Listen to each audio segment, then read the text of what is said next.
تحریک لبیک کی جانب سے پھر فیض آباد آنے کا اعلان کرنے کے بعد جڑواں شہروں میں پولیس کو ہائی الرٹ کر دیا گیا ہے۔ ذرائع کے مطابق تحریک لبیک کی مقامی قیادت نے راولپنڈی میں خفیہ مقام پر اجلاس طلب کر لیا ہے۔ اجلاس میں گرفتاریوں کے خلاف لاہ عمل طے کیا۔ اطلاعات کے مطابق دھرنے کے لیے آنے والے لوگوں پر قابو پانے کے لیے حکومت کی جانب سے مانیٹرنگ روم بھی قائم کر دیا گیا ہے۔ ذرائع کے مطابق مختلف شہروں میں جاری کریک ڈاؤن سے درجنوں کارکنان بشمول سینئر رہنماؤں کو گرفتار کر لیا گیا ہے۔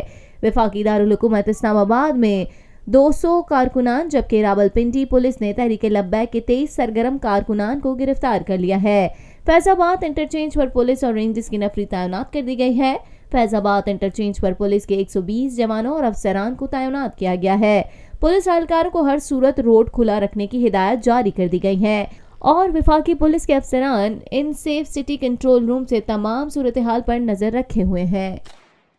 پاکستان میں پہلی مرتبہ حالات حاضرہ کے مختصر مگر جامع پروگرامز، خبروں، تبصروں کے علاوہ دیگر سماجی، تجارتی، ثقافتی، تفریحی، معلوماتی، مذہبی، تعلیمی، صحت اور بچوں کے پروگرامز صرف TNN TV پر۔